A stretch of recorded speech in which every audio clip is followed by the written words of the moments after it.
My friends, we've gathered here in this quiet space, and I want to speak to you about something we all know, but so often try to outrun. I want to talk about the territory of sad. It's a heavy little word, isn't it? Just 3 letters, but it can fill a room, a heart, a life. It's the gray light of a Sunday evening when the weekend's promise has slipped away. It's the silence after the goodbye, the space in the bed, the memory that feels more real than the present. It's not the dramatic, wailing grief, but the quiet companion that sits with you, asking for nothing but to be acknowledged. For so long, I believed sadness was a detour, a wrong turn on the roadmap of a positive life. I thought if I just moved fast enough, smiled brightly enough, gave generously enough, I could leave it behind in the dust. But life, in its gentle, persistent way, taught me otherwise. It taught me that sadness isn't a wall, it's a doorway. Because when you stop running, when you finally turn and face it, really sit down with that feeling and say, all right, you're here. Tell me what you need me to know. That's when the real work begins.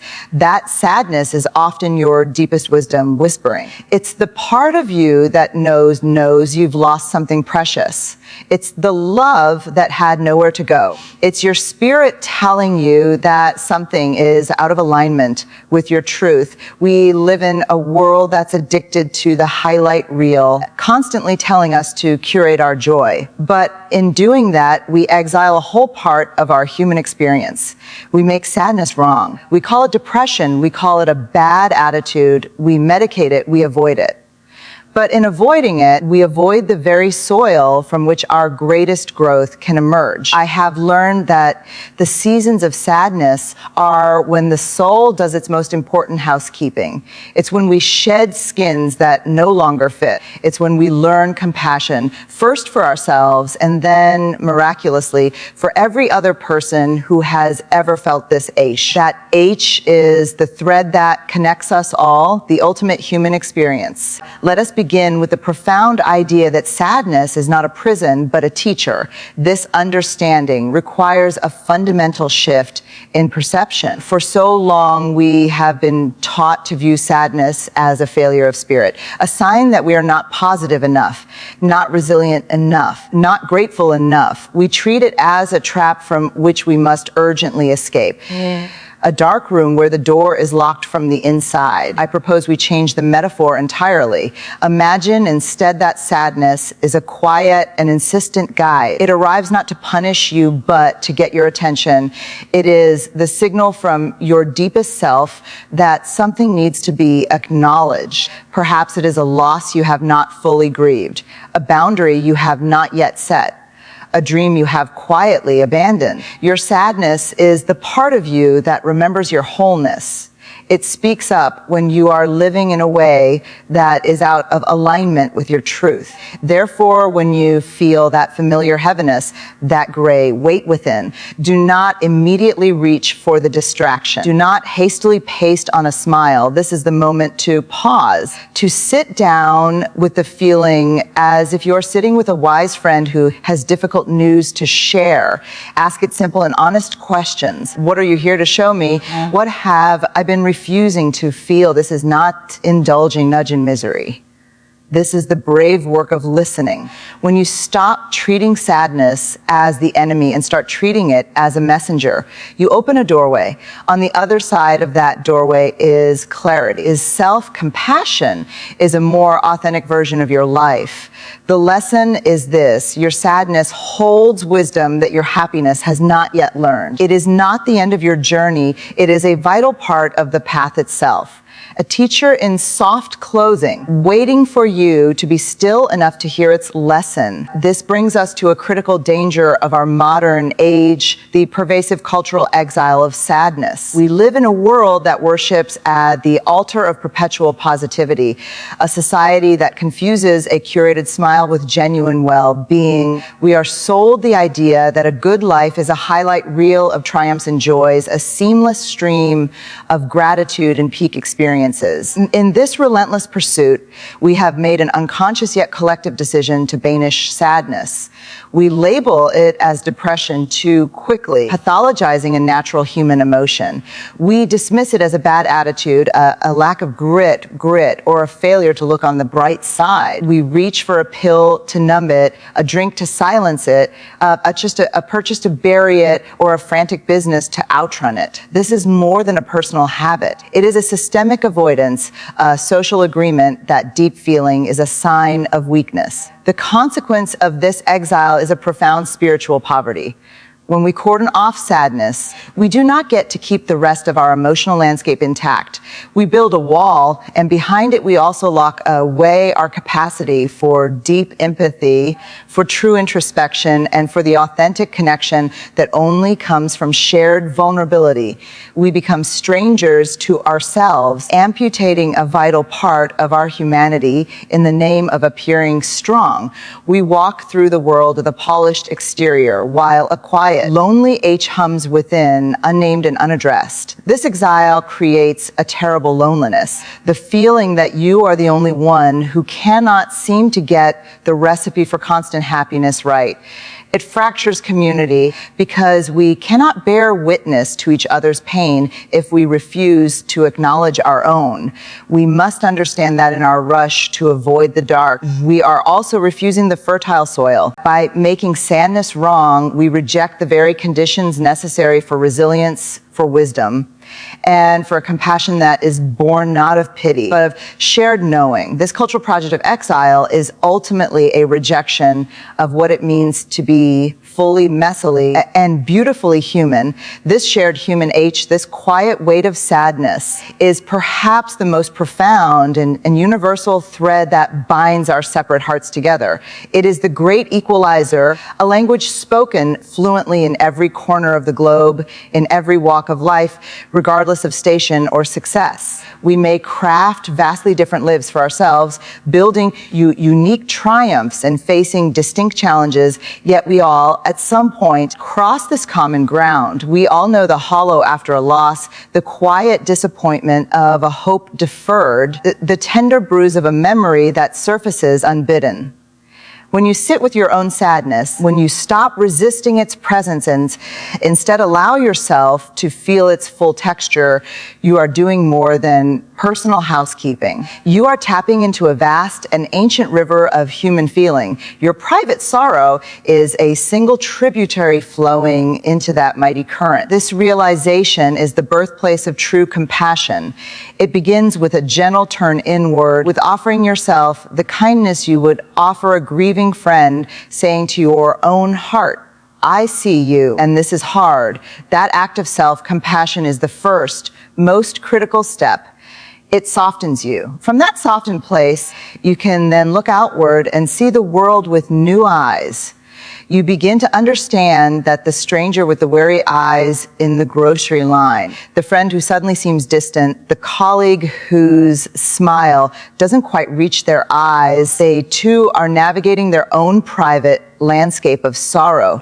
You cannot see the specifics of their story, but you can recognize the terrain. This shared knowing dismantles the illusion of separation. It tells us we are not alone in our fragility. Our sadness, when honored, becomes a bridge, not a barrier. It connects us through our vulnerabilities rather than our strengths. It allows us to meet one another not from curated personas, but from a place of authentic, unvarnished humanity in a world that often prizes individuality above all. This connection through shared feeling is a silent, powerful rebellion. It builds communities of genuine support, fosters patience where there might have been judgment, and whispers the most important truth we can ever hear, that in our deepest hurts, we are never, ever truly alone. We must embrace the vital truth that the soul, much like the earth, has its own essential seasons, and the season of sadness is not a barren winter, but a period of profound and necessary cultivation. This is when the soul does its most important housekeeping, its quiet internal labor. Imagine a forest after a storm, branches littering the ground. The sun is not yet out, the sky remains gray, and the landscape feels exposed and vulnerable. This is not a scene of destruction, but one of preparation. The fallen branches will decompose and nourish the soil. The exposed roots will strengthen. The clearing of the old makes space for new light to eventually reach the forest floor. Our sadness operates in the same sacred cycle. It is the emotional weather that allows us to shed the skins that no longer fit, the outdated stories we tell about ourselves, the expectations we have outgrown but still carry out of habit.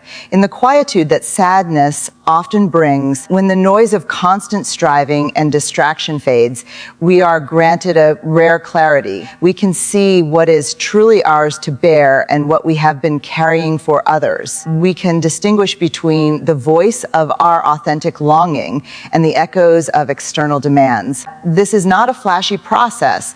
There are no fireworks or celebrations. It is the meticulous work of sorting through the attic of the heart, deciding what to release and what to preserve. It feels like a low season because the energy turns inward, away from outward production and toward internal regeneration.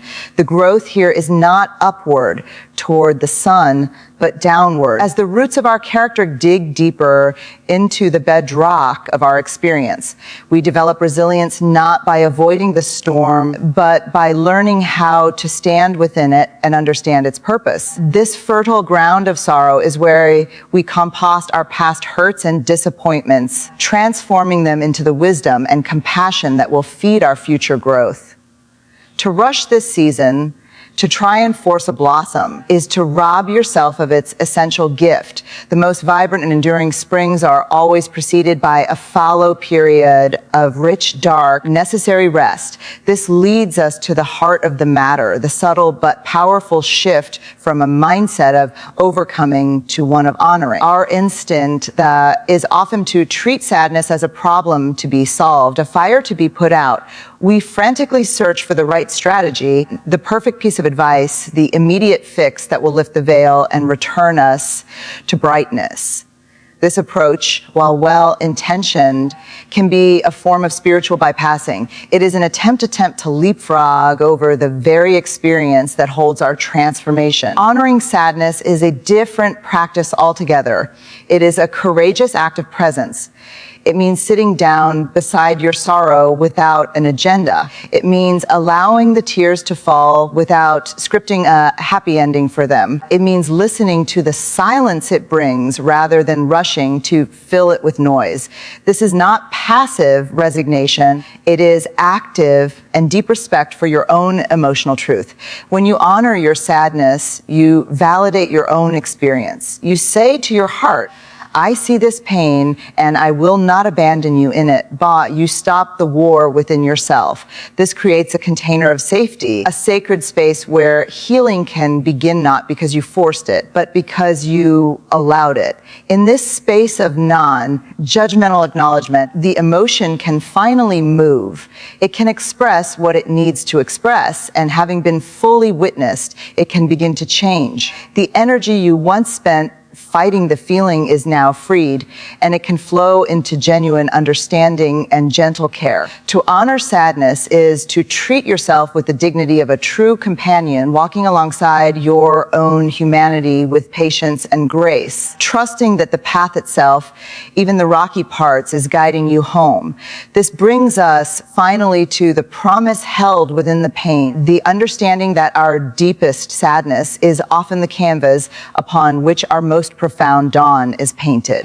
That heavy gray sky within you is not a permanent ceiling. It is not the final declaration of your story. It is instead the necessary backdrop. Just as the most breathtaking sunrise requires the dark of night to give its colors meaning and depth, your own renewal requires this period of contrast. The feeling of sadness is the evidence of your capacity to feel the full spectrum of life.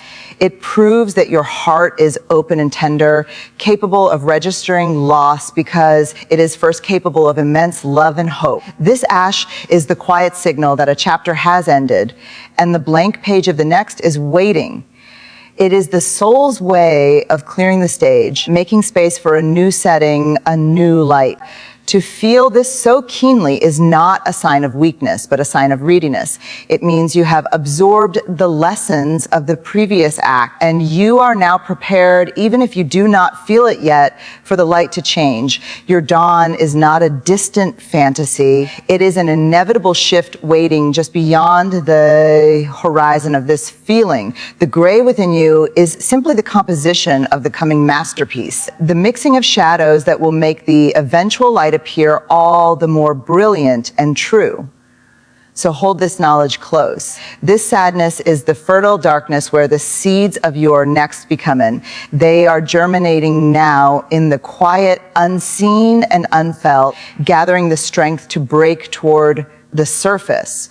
The very fact that you can sit with this gray and acknowledge its weight is the first, most certain proof that you are already turning ever so slowly to face the east.